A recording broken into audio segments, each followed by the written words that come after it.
All right, welcome to Dual Redundancy, the only podcast where you can hear all latest in television and entertainment news with two many hosts with exactly the same opinions. I'm one of those hosts, David Allen, and another one is... Glad to be back behind the Coca-Bolo. Gearmatic, John, whatever you want to call me, Kyle. And I'm Kyle. Just take over the intro. No worries. I love it. So I would say that I'm the Saul to John's Jimmy, and then Dave is good old Gene. You know, Right. You're on your last legs, man. Yeah, I think we're all on our last legs. That's it for Better Call Saul. Man, what I would do for a Cinnabon right now. That the greatest product placement in all of television. Yeah, right. Week after week, I was craving one of those cinnamon rolls. But yeah, we're gonna say goodbye to Better Call Saul and the Breaking Bad universe tonight. Plus, we're gonna say hello again to the Game of Thrones universe when we talk about House of the Dragon. One show is ending, another show is beginning. A lot to talk about tonight. What's it like, 2007 again? 2006, whatever. Maybe 2007 again, as Yeah. Jack Donaghy would say. All right, but man, we got this first segment, and John, I really need your help on it. In and out points. In or the out. In or the out. In, out, out. Yes, it is in and out points, and now the summer movie season is winding down. We're in the dog days of August, so not many new releases to discuss. I mean, if we look at the box office right now, Top Gun Maverick is still somehow at number 4 at the box office. This is absurd. After 13 man. weeks, it's over, Kyle. We lost. But we'll get to that later in September. But Lionsgate actually had a new release these last 2 weeks, and they released Fall. The only issue with the release was the initial rating for the film. Now, this movie is about 2 young women who are in danger of plunging from the top of a 2,000-foot tall radio tower. And naturally, being in a situation like that, it was riddled with F-bombs, which would result in an R rating. So that was cramping the box office for such a small budget film, but you can't reshoot it with that kind of low budget. What do? You turn to artificial intelligence dubbing technology. And this technology uses the same principles used to create deepfakes. So this system called Flawless True Sync AI altered the mouth movements of the actors to match the alternate dialogue. So those F-bombs became freaking. What do you think about this? Some deepfake technology being used in some mainstream films, John. So we saw this with that one film that we covered in the past where the actor acted in German and then he said all the voice lines in English, and they used a very similar, if not the same system to change his mouth movements into the English phonemes or whatever the movement is. I think phonemes are the actual sounds. So this is not something that's really new, but I think it's really cool. I mean, I think this brings in, in this case, they're using it to change their rating, which is cool. But that whole technology, that whole thing we talked about with being able to have the language appear to be different when someone's speaking a different language is great. I mean, think of all the opportunities for people who maybe can't hear and are lip reading or all that stuff, or even just the immersiveness for everybody. It's just so much better. So I think big thumbs up. And there's a lot of pros to this. I mean, even just like the idea of just saving so much money. Sure, there's some video effects work in there that's going to cost money, but it's definitely better than reshooting and redoing anything on location with the actors and stuff. But then I will say one of the big cons I'm seeing is just this deepfake stuff really scares me. And it's just it is scary. They could take this podcast and they could have us talking about any topic completely. They could completely change the topic on us. Same with this. We're starting with a word, but what's stopping, a full sentence or a full monologue, a full movie? And then it's like, was this actor even there? Or if you're the actor, are you like worried that they're implanting words that you would never say or whatever. I don't know. It depends on what it is, but I mean, you could be edited a certain way to look bad too. So I don't know. Yeah, it's just weird to think about that people are capable of doing it. I mean, it was only a matter of time. It's just wild that they're able to do it well enough to like change a whole rating. That's crazy. But you know what I think they should have done? I think they should have made them stick with original like ADR and just try and put freaking over like the Samuel L. and just see Jackson, how where it's bad like, it I've is. had it with these Monday to Friday snakes, or on that whatever, like that whole like the snakes on a plane line is. I can't remember the exact thing, but it's just like some completely over the top. You know, I think there's got to be a thing where people remember their best ones, because there's a one from, I think, Happy Gilmore or Billy Madison. I know it's an Adam Sandler, where he says right in the rat hole instead of like a hole, which is just like, what? Who decided to change it to that? You know what I mean? Yeah, I'm seeing if I can find the Samuel L. Jackson line. But yeah. So most ridiculously edited for TV film lines. I'll read through a few when I pull up the article. But I will say it is interesting though. Like for me, the issue is less with like the rating, but it's like with the director and the producers, because it's like, did you not know before filming this? Like, what was your intention? You know, what was the script like? When Lionsgate, like, did they just get the distribution rights after the fact of it being shot? Or was it like, here's $5 million, go make your film, and then they get it back? It's like, whoa, what's with all the nudity and the violence and the language? It's like, did you not know what you were signing up for? I mean, the film is like fall. Like, I mean, if I was in that situation, I'd be saying more than freaking, I'll tell you that. I could definitely see some investor coming in and being like, at the end, being like, hey, we want this to be in a wider audience, like make it happen. You know what I mean? Like, I could totally see that happening. So I don't know if I would fault them, or, you know, think of it from the actor's perspective. If you have to think about what you'd say and then tame it down, are you delivering the same performance? You know? So I don't know. Yeah, I guess one of the actors said, quote, when we were filming the movie, we didn't know if we were an R or if we were PG-13. So I said the F word so many times, I think Scott, who's the director, wanted to kill me in post when we were trying to get a PG-13 rating. And the tech was so good for her, she wasn't even sure what scenes were redubbed in the end. Like, she didn't know what was actually fixed. That was that good. Yeah, I can't find this article more. It has a video of all the examples, so I'm not watching that's right annoying. now. But I do have the Samuel L. Jackson line where he initially said, I've had it with these mother effing snakes on this mother effing plane. It was, I've had it with these monkey fighting snakes on this Monday to Friday plane. So the same intention. It's still there. My God. That is great.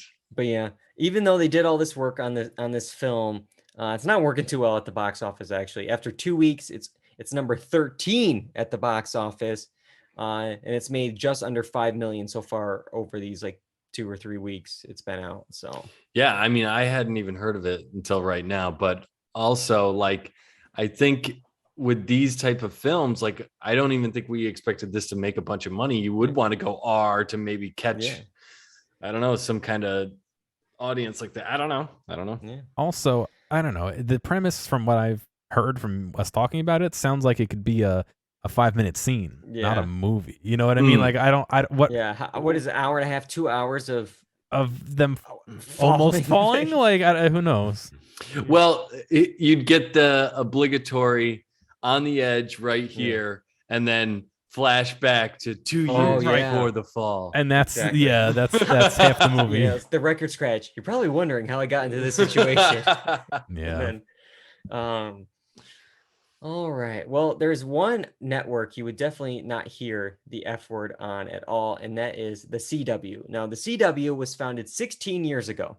And throughout that short lifespan, it's been known as the youngest broadcaster, the broadcaster with the youngest audience. It has tons of, young adult centric content. You got Riverdale and The Flash and all those other superhero type shows.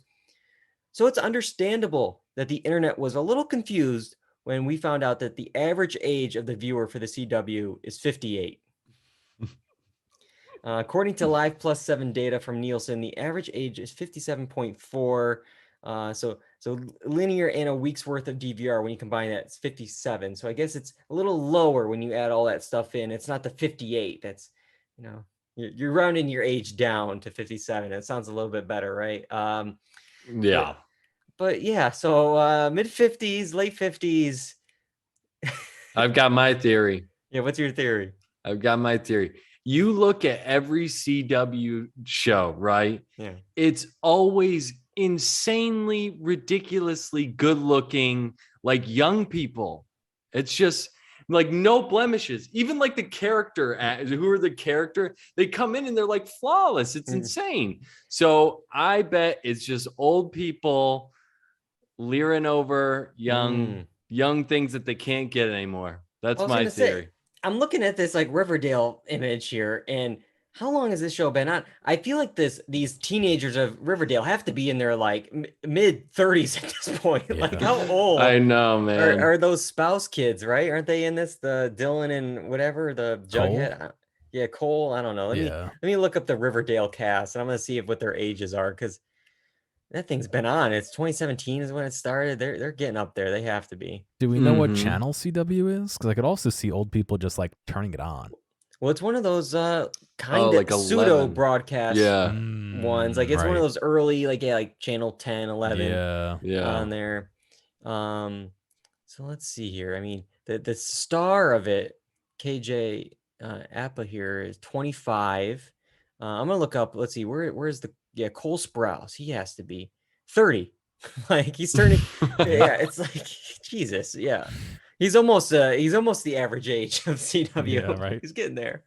But this article also brings up from Variety a few of the other broadcast networks, and while CW is at 58, it's towards the younger end of the spectrum, but it's not the youngest. That's actually Fox. Fox has the youngest age. Their primetime median age is 56.6.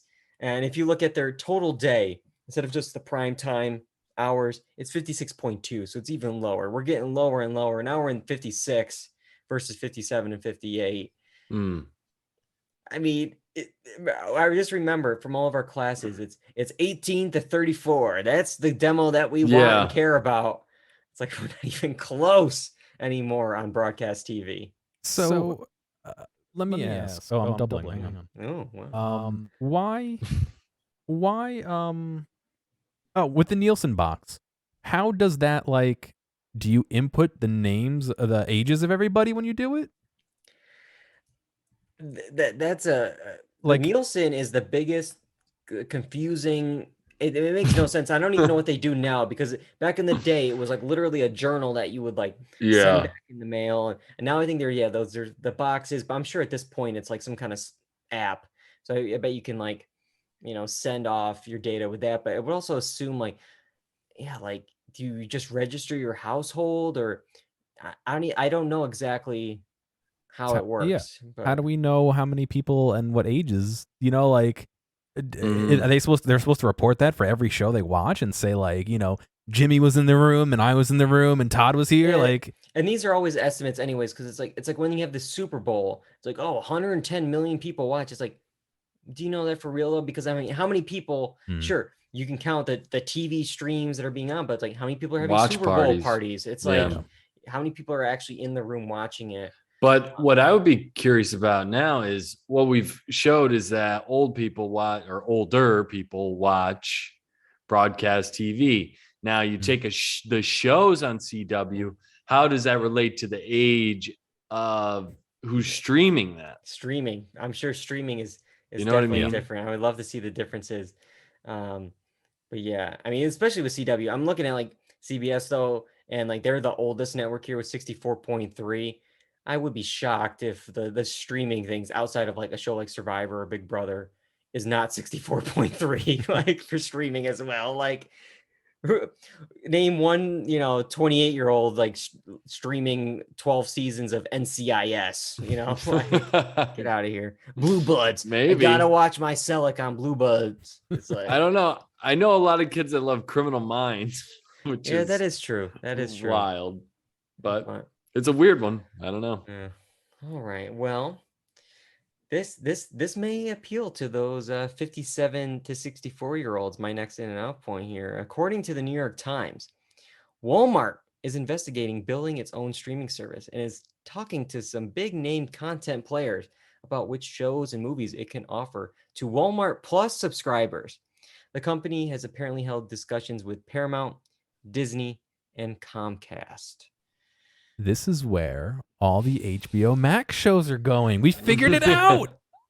That might be onto something, John. Maybe that's like, okay, well, we get rid of these other shows on HBO Max. We could sell them to Walmart and make some money. Maybe that's it. Maybe that's it. But I don't know. I don't know if it's going to be worth it for me to join Walmart Plus. Walmart Plus is a thing. Yeah, I think that's like they're competing with Amazon. Yeah. I think so. I think that's the thing. Yeah, I looked it up and it's pretty much like their Amazon Prime. You have like free deliveries from the stores on like, orders over 35. You get fuel discounts at like certain gas stations and stuff like that. But yeah, they're really trying to take on Amazon with like now content. They're going to try to do that as well, it looks like. I feel like all these major companies are just trying to just keep getting like bigger without necessarily, I don't know what asking the plan why. is. Yeah, why like are we doing this? Yeah, it's just like adding, I guess, a line of information and then where you need to buy all of your stuff and consume all of your stuff, your groceries, everything. And we get to pump information to you. I mean, it's like it's like all content media wise and then all content that you need to consume to live. It's insane. It's wild. Yeah, so Walmart, I mean, over the last few years have showed their cards. They acquired Vudu in 2010 before selling it to Fandango in 2020, but they were thinking, oh, maybe we get Vudu, we add that to this kind of like service, or they had plans to make their own service in 2019 and talks with maybe let's do something with Redbox. But then, too bad, Chicken Soup for the Soul Entertainment. They came in, swooped it up from Walmart. Sorry, next time, guys. If you want Redbox, you got to wake up. You got to wake up a little earlier in the morning.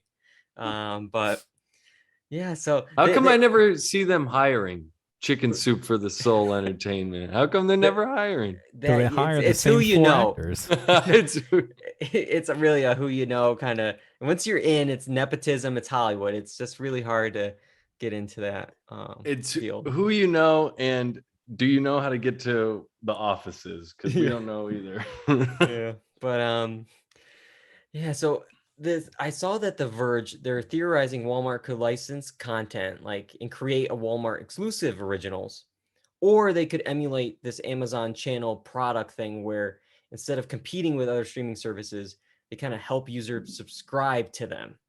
So those are the two avenues I feel like Walmart could go. Do they go make original content, or do they just kind of like facilitate to original content? And we found out, let's see, a couple days ago, actually, Walmart Plus subscribers can now get a special deal with Paramount Plus. Walmart and Paramount have signed a deal to offer subscribers of Walmart Plus and the ad-supported tier of Paramount subscription service, Paramount Plus, for free. So it's kind of like this Walmart Paramount bundle. You get Walmart Plus, hey, we'll let you get Paramount Plus for free.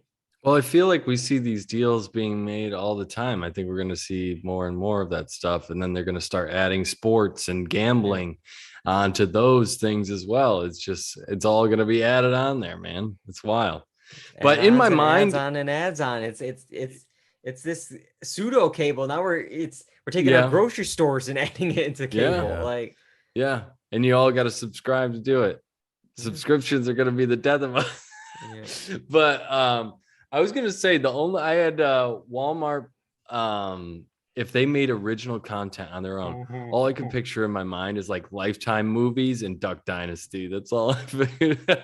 Yeah, I just picture lots of camo. Yeah, that's but all right. Well, we'll have to wait and see. Who knows? A year or two from now, episode 443, we be talking about a Walmart Plus original.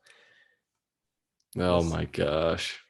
All right. Well, I got a show that I'm surprised isn't on Walmart, Paramount Plus, whatever. It's instead on Netflix. They're bringing out the big guns with the latest project from the streamer that brought you Too Hot to Handle and Love is Blind. We got another one. And in order to talk about this dating reality show, we're going to I almost did a back in time. I know. I was like, wait, I'm not prepared for that. We're not going back. We're looking at the future because it's a coming attraction. Here are some exciting coming attractions. I'm a little rusty because I'm excited to talk about Dated and Related. In this series, debuting next month on Netflix, a group of singles enter a gorgeous mansion in search of love, but the twist is that they enter the house with their sibling who is also looking for love. We all saw the trailer for this, so that's what we're basing our preview, our review on. John, Dated and Related, are you going to be there September 2nd on Netflix? I am not. Unfortunately, I think I'm busy that day. Oh, yeah? Until I had seen the trailer, I was a little worried that it was going to be a show where it's like, oh yeah, surprise, your second cousin's like, midway through. Thankfully, that's not the case. Yeah, that's exactly what I thought too. I was like, oh, Netflix, what are you doing? But no, thankfully, it's more you know that your family member's there and you're trying to not be embarrassed by them, and what are you doing to your date in front of them? So it's not much better, but a little bit better. Yeah, watching this trailer was all over the place with tone, because it starts off like, it's like, oh, look at all these sexy models, and then it instantly is like, nope, just kidding, we're doing this like goofy twist or whatever. But then the sibling has your back. The sibling is gonna help you, take care of you and protect you, and this and that. And then it was like cut to watching your sibling make out with another person in front of you on the couch. It's like the whiplash. Back and forth. But Kyle, you're tuning in. I know what you like to watch. This is right up your alley. Dated and Related. No, I had the same thought as John. I was like, yeah. But anyways, the thing that I was going to say, and you're so right, Dave, about the trailer being all over the place, that at one point I was like, this could actually be wholesome if they wanted to take it that way. Like, oh, I know like the struggles they have with dating. Like I know she's normally into crappy dudes or whether this or that, and they can help each other out. But then it just becomes weird that they're like all forcing just together. And yeah, it's like, this is bad. And then the producers are going to put them in awful situations where this is going to be an issue, of course. So you're already seeing like the situations, like they're going to, of course, do like this like on a double date with like two sibling pairs. Like that one guy's like watching his like sister make out in front of them. Like, it's like this awkward third wheel situation. It's just like, that would be awkward even if you weren't related to them. Like, you know what I mean? Yeah. So that just kind of sucks all around. Yeah, but I don't know. It's wild that, again, like these shows really click on Netflix. Like with the Too Hot to Handle, we talked about that. Love is Blind. That for some reason these really click. But then it's like, I feel like Netflix, what are you doing? Sometimes like this is almost like a mini What the Q of like, dude, people love this stuff though. I get that, but it's like, like what do you want to be? Because like they at the same time they're gonna have this right next to some prestige TV show, and this is like the issue that we had initially with like HBO Max, and maybe possibly again with HBO Max and Discovery. It's like you're gonna put whatever Big Bang Theory next to The Sopranos, next to 90 Day Fiance, and it's just like dude, they're in trouble. They're hurting subscriber wise. They've got awful plans ahead. They need any kind of influx in cash, and I guess this is going to be what it is now. Reality shows are cheap. Yes, and that's they constantly go to that well. So yeah, dude, this is what Netflix is like now. I don't the days of like prestige TV when even like House of Cards was on initially, It's just it's a different vibe now, man. Yeah. All right. September 2nd, dated and related for any of those that are interested in that.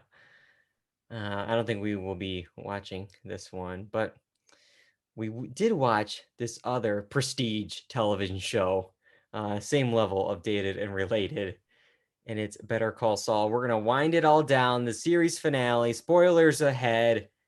Send us back. We're back, baby. Gotta get back in time.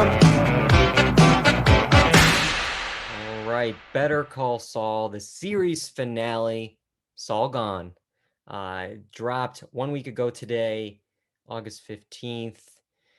And again, spoiler alert, we're going to spoil the series finale, the entire series, the final season, everything. So run if you haven't finished yet. Just like Saul, who is on the run under this identity of Cinnabon manager Gene, who is also now on the run. And all roads point back to a trial in Albuquerque for the lawyer once known for working side by side with the drug kingpin Walter White. All right, so we're going to start, I think, with the finale and then kind of work our way backwards. You guys both had like a chance to discuss the series after the premiere and then the mid-season finale, and I didn't get to talk about it at all. So I got a lot to say. I'm very excited to talk about the series, but before I divulge my thoughts, I'm going to go to, I think, one of the biggest super fans I know, John. What do you think of the Better Call Saul finale? It's what it needed to be. I really liked it. I don't know if I like the outcome, but I think that's okay because that's what it needed to be, you know? So, I mean, the cinematography was there, the story's there, the feelings are there, the acting's there. It was great. I'm sad it's over. How many years has this been? I mean, if you go back to the start of Breaking Bad, it's like the whole thing's been building and building and building, and now it's done. Like, I kind of almost don't know what to say about it, but yeah, it was really good. I'm glad that I was able to be around to watch it. It's crazy. Yeah, I really like the finale. I mean, and I feel like the finale fit what the show was. I mean, this isn't Breaking Bad, and I think a lot of people, I saw on the internet that the people that were disappointed were expecting, I guess, Saul to have a machine gun in his trunk, and it's like, dude, you guys were watching the wrong show. Like, this show was always about this identity and character and love. I mean, and we got all of that in this final season, in the final episode. And I guess, it makes sense for a legal show that started in a courtroom that we end in a courtroom for one last showtime. Like, this was his, I did it for me. I liked it. This was his Walter White moment where he gets to do this monologue in this big show and kind of admit he was under this persona of Saul while Kim ran, he hid under this persona and, used it as like some kind of coping mechanism because of Kim and everything else that has happened. And so I got a lot more to break down, and we'll definitely talk about like the final moments and the final scenes. But Kyle, your thoughts on the finale? I liked it. We got to see these little scenes with his brother and Walter White, and it really rounds out a lot of stuff. I liked it, and they added light to Jimmy and Saul and all those characters, so it was really well done, and we got to see those characters again, which was fun. So yeah, I think they did really well in being able to bring back those characters so that we could see. And then I think I'm like John in that I don't love the outcome, but it's what he deserves, and he probably deserves a lot worse actually. But and it was 6 years isn't. I mean, I think he probably needed more. But And I think I was on Jimmy's side, or Saul's side the entire time or whatever. But this last episode, it felt like the tone shifted just a little bit, and I was like against him quite a bit, especially during like the deposition scenes. What's interesting is in the context of the show by itself, like Jimmy turns into Saul and then he goes off to Breaking Bad. So everything that happened in Breaking Bad that he helped with isn't thoroughly examined here. So I think there's a big disconnect from, you forget what much of a scumbag Saul was in Breaking Bad after we've like come to like love Jimmy McGill this whole time. Jimmy's struggle and us being excited to see his transition, because the start of Saul, when he first became Saul and was doing those court cases and getting everybody help that they needed and all that was cool. Jimmy, like that was cool Saul. Like he was helping people, maybe more than they deserved, but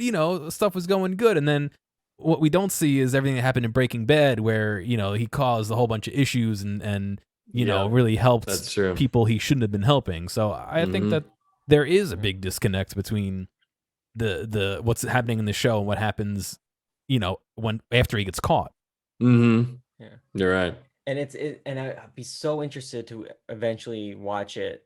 I'm almost thinking of like, do I start Breaking Bad now to kind of see all the things click? And it's because it's like the way that they had to put this puzzle together. Somehow they landed the plane of, doing this origin story to get to a certain point, but then also pick up after that point to then show the whole Gene stuff. It's like all these things had to fit in this spot, and they somehow managed to get those pieces to fit, like logically and just emotionally as well. And we get to this, final moment where, in this kind of trial, he finally says, you know what, like the name's McGill, like after wanting to have the case Saul Goodman versus Albuquerque or whatever it was. It's like, no, the name's McGill, Jamie McGill. And then I find it interesting when we finally, we go to the prison and we're on the bus with the prisoners, and they're like, you pretty much like, don't give me that. You're Saul. Like, that's who you are. And it's like this interesting thing, because like I think like that's the audience too. It's like, no, like we like Saul. Like bring him back. Bring more Saul. Give us Saul. Like that's part of the thing, is I didn't necessarily want him to become Jimmy again. Like I wanted Saul, and that was part of the reason why the finale was a little unsatisfying. But again, it was what it needed to be. But I think you could see him on the bus fighting himself, whether he wants to be Jimmy or does he want to be Saul, where, all these people go into prison and presumably all the people in prison that he might have helped get reduced sentences, do they become, do they help him? Are they his friend? And I think we kind of saw that with him saying hello to everybody as he was getting called out to go visit his visitor, that everyone was friends with him and was saying hello and was treating him nice. Guards were calling him Saul. And it's like Saul, he built this reputation, and as much as he wants to escape it, he's still living with it and potentially benefiting from it. So it's interesting. And it's always like this kind of line that we saw even like with Walter White. Like, is he Heisenberg? Like, was that always inside of him and it just came out because of this? Like, and it's like with this here, it's like, was he always have this nugget of Saul in the back of his mind somewhere, and then this just brought it to the forefront? Was this always a mask? Like, was it? It's an interesting mix, and I just think, like, I love even just like there was a lot of obviously callbacks and Easter eggs we'll talk about, but even like in this prison at the very end, when he's now cooking, like in the prison, there's like two things. Like at first we see the bread mixer kind of reminding us of like the Cinnabon dough mixing there that he did as Gene. But even I think it could go farther back to the meth that we got cooked back in Breaking Bad episode 1. It's like seeing all like the chemicals and all the mixings and the formulas. It's like, so I just love how like it all went back to that. And then we get this final moment of them, of Kim visiting Jimmy, Saul, Gene in prison here. And it all goes back to that sharing of a cigarette together with the light shining over them, back like we got in the pilot episode. The only other color that we got in this black and white world is their spark, the flame of their cigarette, but that they share together there. I just think like it's like this kind of full circle moment, and I think it works. Mm-hmm. Yeah. And then I think there was even a callback with at the end where he like does like the finger guns, and so Yeah, there's some good callbacks. And I mean, for a bulk of this series, it was about Ray Seahorn's character and Bob Odenkirk's character. I mean, they were really running the show. I mean, I loved Ray Seahorn's character. I loved her acting. And it was just so well done. So, I mean, that's what held this and it's crazy together, because I'm sure when they were doing the first episode, they had no idea Mm-hmm. what Kim was going to be for this series. Just like how in Breaking Bad, there's that long-standing like line that they were going to kill Jesse at the end of the first season. Jesse Mm-hmm. wasn't going to move past the first season, and the writer strike had some effects on that. But of course, like the show would not be the show without Jesse. And same with how Saul, like he came in, it was supposed to be just for a couple episodes, kept on more. The only reason Mike even exists was because Bob Odenkirk was busy on How I Met Your Mother doing a guest stint, and they needed somebody to kind of clean up Jane in Breaking Bad. So they bring in Mike. Mm-hmm. And because of that one thing, Mike is now involved in this whole universe. Like it's crazy, just all this stuff like by happenstance. But you have this moment of John of the finger points, and I want to talk about this because like he does this is technically Kim's sign to Jimmy that kind of started the whole Hamlin scam, and he does these shooting guns, and she ends up walking away. And I saw in this interview that Entertainment Weekly did with Ray Seahorn, and supposedly they shot different endings, including where she shot fingers back at him. But they ended up cutting it because they were worried people might think that this would imply that she was back in the game. So what do you think about this choice of, I mean, of one, her not returning it, and two, do you like the ultimate cut? I think maybe it's the right choice that they made because it leaves it open to interpretation. I mean, she maybe could have done a take where it's like half-hearted, so it's like, oh, it's like, so we don't assume that she's coming back, but this kind of leaves it open to interpretation. And I think I like it. There's like a finality to it. Yeah, like maybe she is able to like move on, but like he can't, like he's stuck, even though he wants to be McGill. He's Saul. That's just. Well, I think that scene of him that we start with the dough mixer in through her going in, going in to meet her in the thing, kind of exemplifies that Gene's there as part of him, Saul's there as part of him, and Jimmy's there as part of him. I mean, we have the bread making with the mixer and all that for Gene. Him on the bus trying to be Jimmy and he can't, and then everyone in the jail calling him Saul. Like he, as much as he wants all to, three are together now, as much as he wants to be just Jimmy, like he can. I think he partially realizes that as much as he wants to be that, whether it's for him or for her or for both, like he can't escape everything. And I think that kind of is reflected throughout the whole series with, Slippin' Jimmy and how we had some of those flashbacks of him. And even, when he went back to his hometown and met up with his friend in, what was that, season 2 or 3, like it's still part of him. I don't know if he could escape it. Yeah, that's why I don't necessarily agree with the idea that like the Saul Goodman was a cover for everything that Ray C, because he's that's been a part of him since before. Yeah, Ray Seahorn came around, and maybe that is like, I think we could talk about kind of like the time jump that after the Jim and Kimmy breakup in like 609, 610, I can't remember the exact episode. After that breakup, we immediately cut right to Saul, or waking up in the bed with the prostitute. And maybe it's like, was this like he was always Saul, but this was kind of like the last straw. Kim was like the last thing keeping him from going 100% Saul. And and it also kind of plays on the fact of the idea that like one day we will wake up and we won't even remember it, talking about Howard Hamlin's death.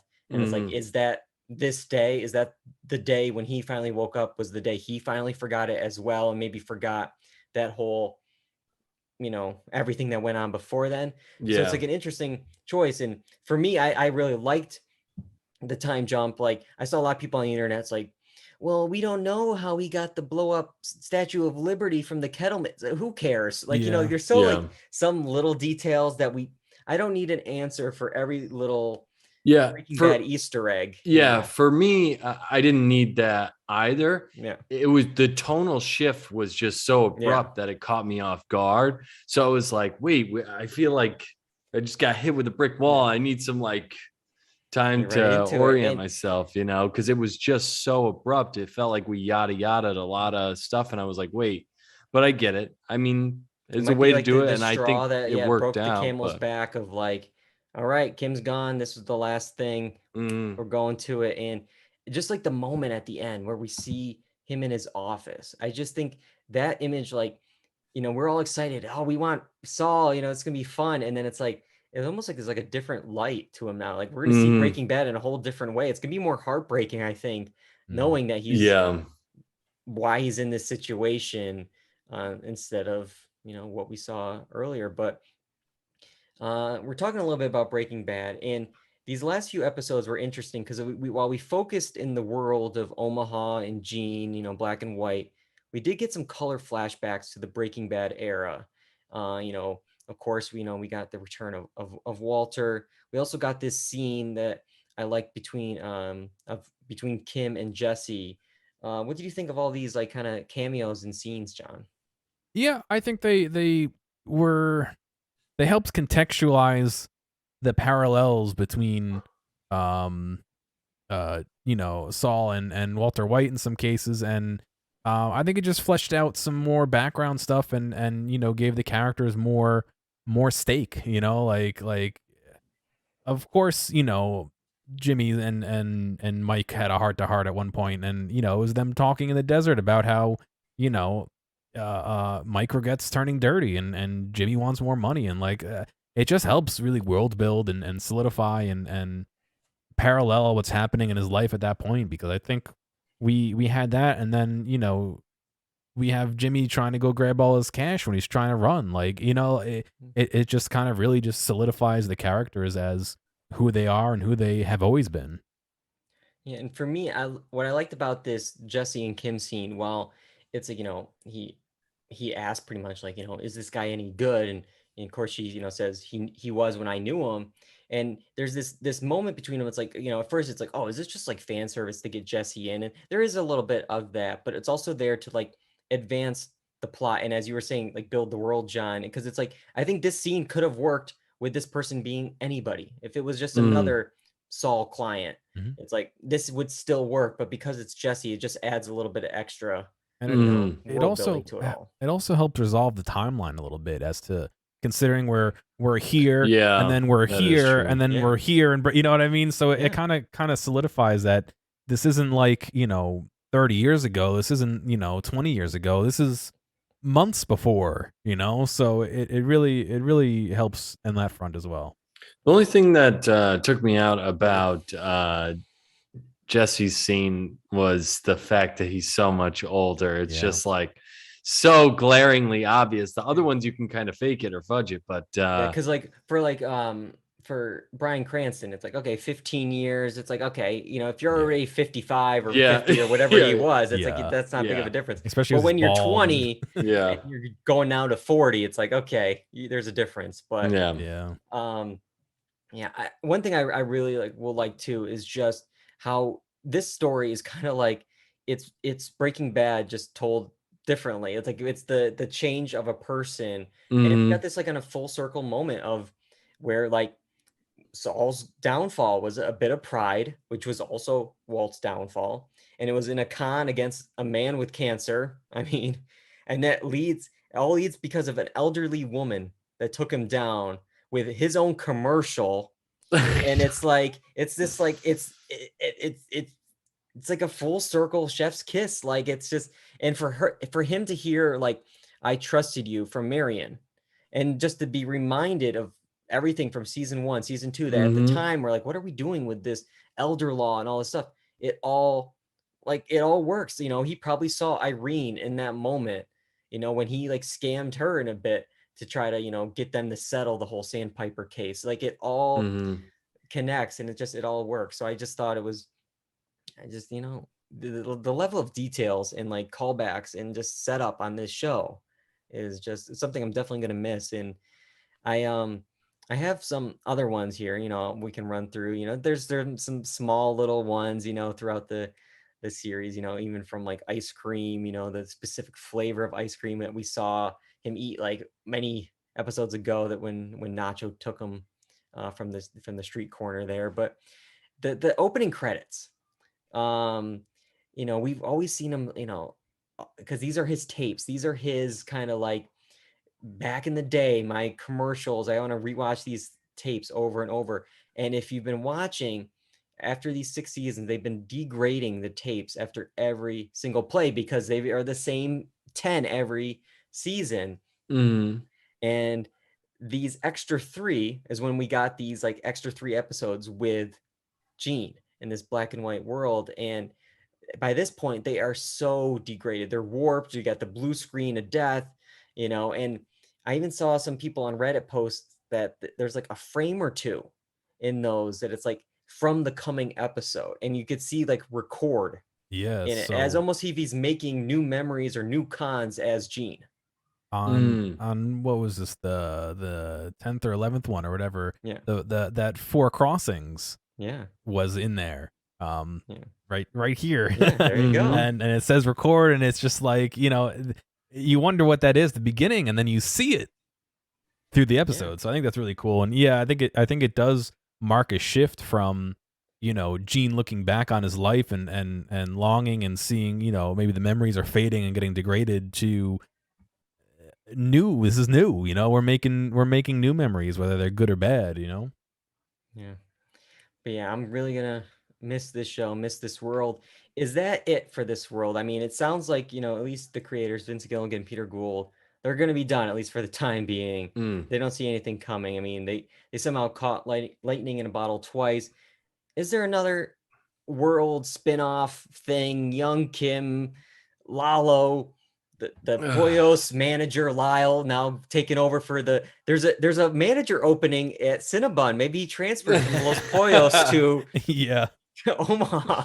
I don't know. I just don't want to go back to the well too much and then have it stink. You know what I mean? Although I trust them. If they're doing it, I would trust them. It's just like, but do we have to make everything a universe? No. Couldn't we just start fresh here? The Slippin' Jimmy cartoon next, right? No. Wait, are you joking, or do you actually know about that? No, I know a little bit about it. I was gonna say, because there actually is a Slippin' Jimmy cartoon. Okay, just making sure. I didn't know if you just threw that out there as a joke. I watched some of the first episode, I think. Gonna pretend it doesn't exist. Yeah. So I'm gonna use Kyle's transition, because I think it's perfect. You were saying, why does everything have to be a world, an IP, and this and that? We're saying goodbye to Better Call Saul and Breaking Bad, but we're saying hello to House of the Dragon, the Game of Thrones prequel series. The episode last night was The Heirs of the Dragon. This is the series premiere, set 172 years before the birth of Daenerys Targaryen. This prequel series chronicles the beginning of the end of the House of Targaryen and the events leading up to and covering the war of succession between that family, known as the Dance of the Dragons. Right, I think I got all that right. And I'll say right up front, you guys know me, I'm not a Game of Thrones expert. Far from it. I've watched the first season like 2 or 3 times. I watched the final season, or at least most of it, once. I missed all that stuff in the middle there. But I did watch this.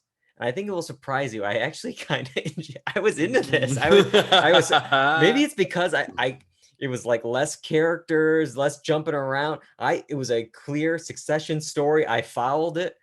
I was into it, but I want to hear what you guys think. Maybe I'm going to be the lone wolf here. Kyle, House of the Dragon.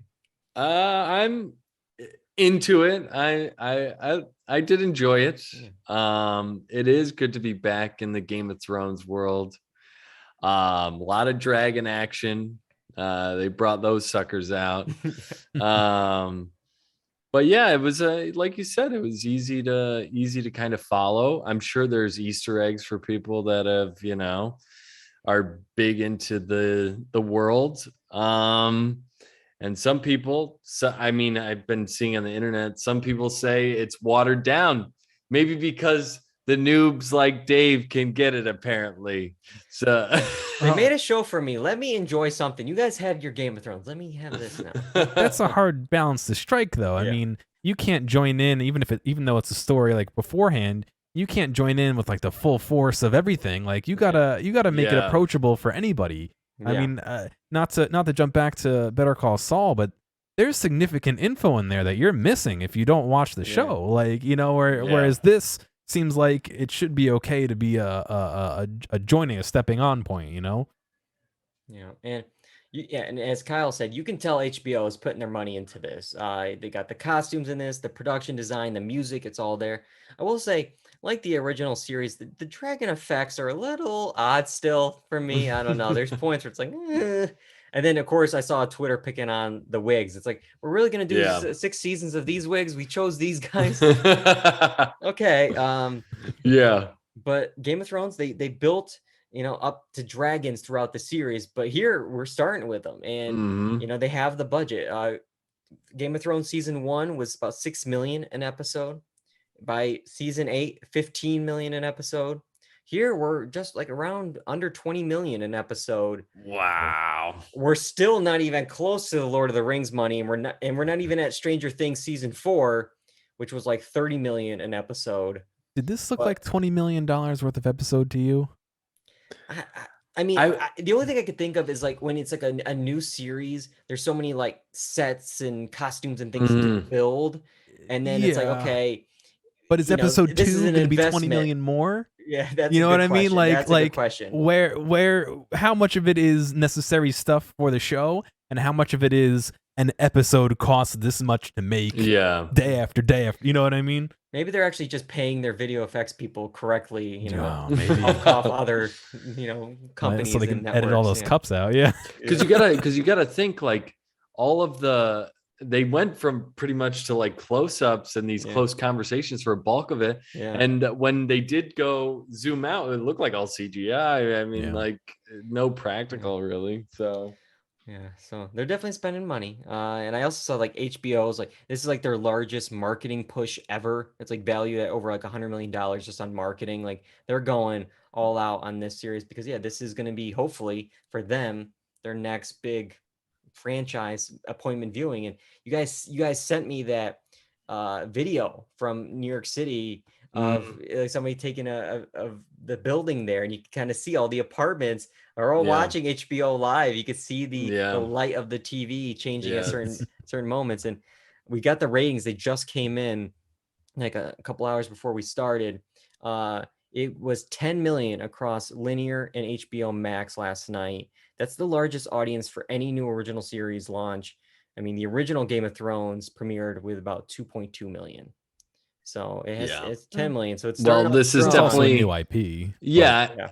It's like But they're coming in with a solid fan base. They better hope they have this huge in numbers, or else it's like, what did I do with my 20 million an episode? They better hope they keep it, because I mean, after last season of the previous show, that's true.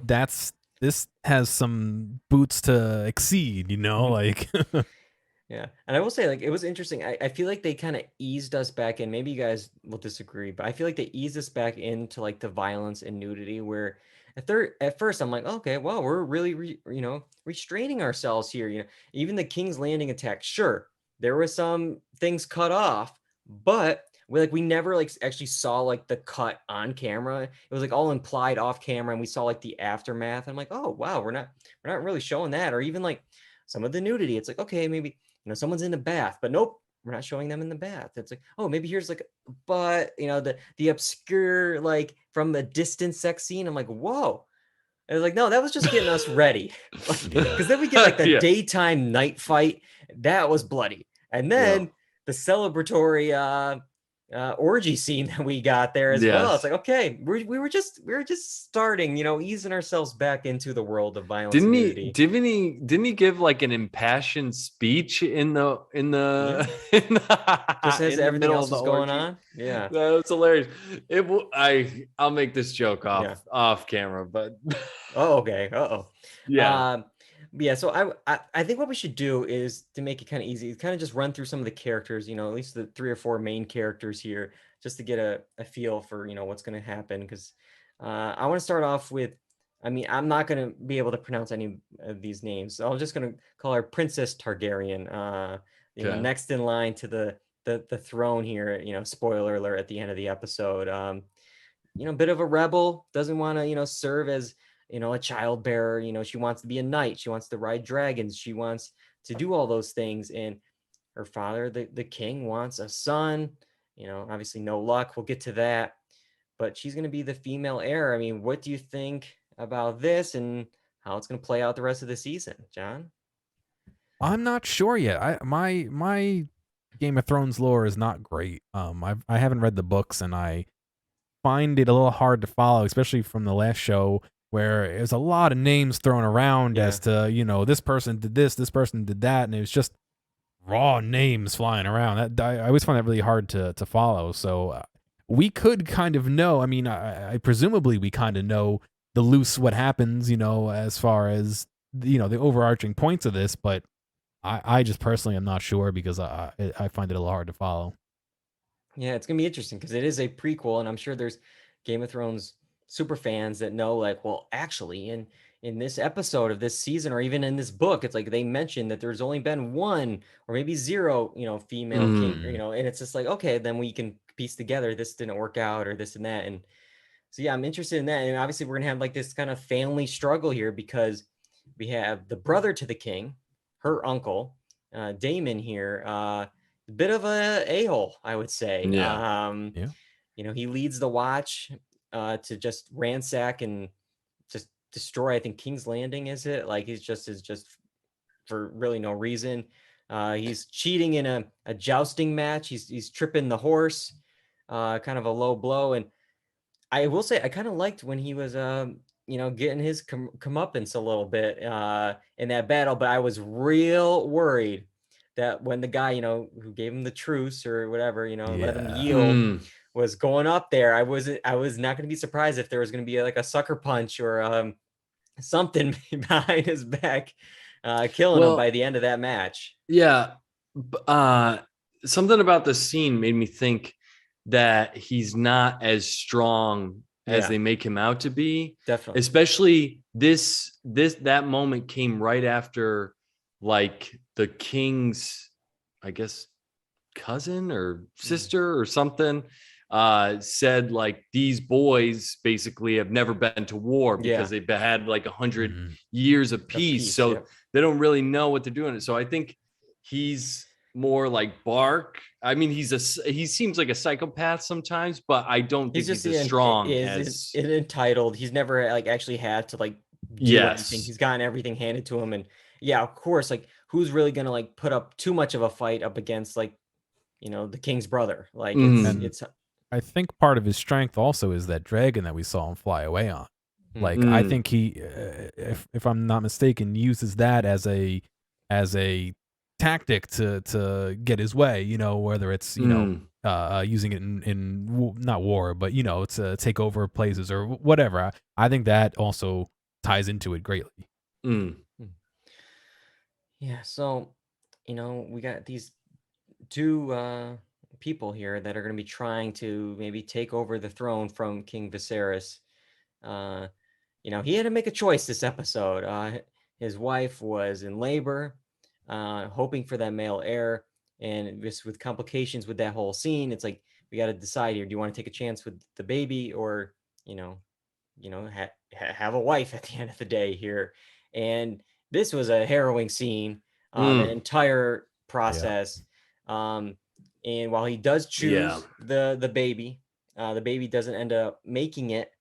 And then just to add to that, we find out that the king is kind of having some health issues. He has some kind of lesion in his back that's not healing. We also see he gets, he nicks himself on the chair, which I mean makes sense. There's a lot of sharp edges on that chair. And I don't know, is that just showing that he ain't fit for it? Like he can't even sit in the chair without hurting himself. So I think obviously he's not long for this world. I don't know how long he's going to be around. because they're setting up that he has some complications already. But Yeah. I don't think he's going to live long at all. Yeah, he's got that sore on his back. He's already named. I love how you have to name it in line, and he's going to have to basically fight from now on with anyone because they're going to be at his back because he broke precedent and all these things. So, yeah, things are not looking good for this dude.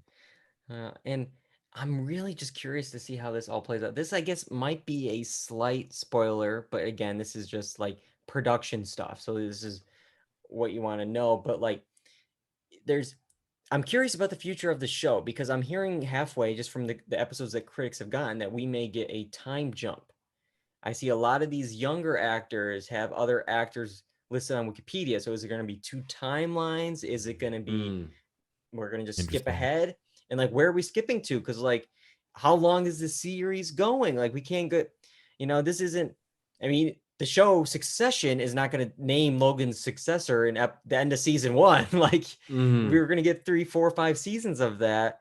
And then I saw this Entertainment Weekly article from the showrunners that was like, this show could be an anthology show. Like, do we tackle different parts of the Targaryen history? Could we go forward? Could we go back? Like, could it just be like every season is a different moment in their history? Well, what's scary to me is that they don't know the answer themselves. That's a good question. That is a good point.